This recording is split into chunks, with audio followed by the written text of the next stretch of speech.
Shri Sharda Devi and Her Divine Play, Chapter 14, page 216. It seems that Nivedita left India in October 1910 for America to see Mrs. Bull during her illness and also to raise funds for her school in Calcutta. Like the disciples of Ramakrishna, Nivedita was aware of Holy Mother's spiritual greatness. One day, she went to a church in Boston where she saw the Madonna as Holy Mother.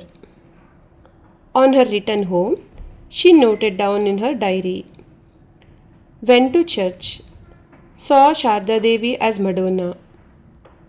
Her presence will sanctify. And she immediately wrote a letter to Holy Mother on 11th December 1910. Beloved Mother, this morning early I went to church to pray for Sarah. All the people there were thinking of Mary, the mother of Jesus. And suddenly I thought of you. Your dear face and your loving look and your white saree and your bracelets. It was all there. And it seemed to me that yours was the presence that was to soothe and bless poor S. Sarah's sick room. And do you know, I thought I had been very foolish to sit in your room at the evening service to Sri Ramakrishna, trying to meditate. Why did I not understand that it was quite enough to be a little child at your dear feet?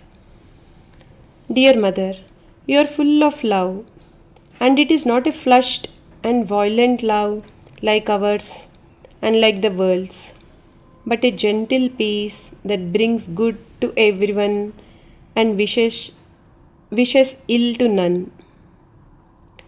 It is a golden radiance, full of play. What a blessed Sunday that was a few months ago, when I ran into you, the last thing before I went on the Ganges, and ran back to you for a moment, as soon as I came back. I felt such a wonderful freedom in the blessing you gave me and in your welcome home. Dearest Mother, I wish we could send you a wonderful hymn or a prayer, but somehow even that would seem too loud, too full of noise. Surely you are the most wonderful thing of God, Sri Ramakrishna's own chalice of his love for the world, a token left with his children in these lonely days. And we should be very still and quiet before you, except indeed for a little fun. Surely the wonderful things of God are all quiet, stealing unnoticed into our lives, the air, the sunlight, and the sweetness of gardens and of the Ganges. These are the silent things that are like you. Do send to poor S. Sarah the mantle of your peace. Isn't your thought now and then of the high calm that neither loves nor hates? Isn't that the sweet benediction that trembles in God like the dew drop on the lotus leaf and touches not the world? Ever, my darling mother, your foolish Kuki, Nivedita. Kuki literally a little girl, an endearing term that Holy Mother used for Nivedita.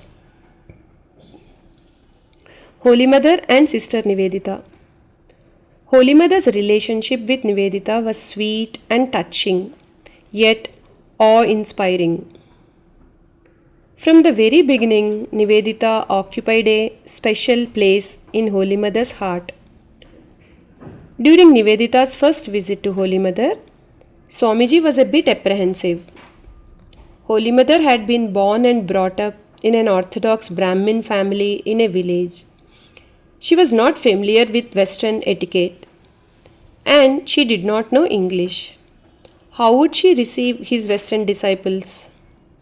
Swamiji sent his disciple, Swami Swarupananda, as an interpreter. When Swarupananda brought Nivedita to Holy Mother, she asked her name. Nivedita replied, "My name is Miss Margaret Elizabeth Noble." Swarupananda translated Holy Mother's Bengali. "My child, I shall not be able to utter such a long name. I will call you Kuki." Baby. Nivedita said joyfully, "Yes, yes, I am mother's baby." She then went to Swamiji and said, "Mother blessed me, touching my head, allowed me to bow down and touch her feet, offered prasad, and said she would call me Kuki." Swamiji was overjoyed. Jai Ma.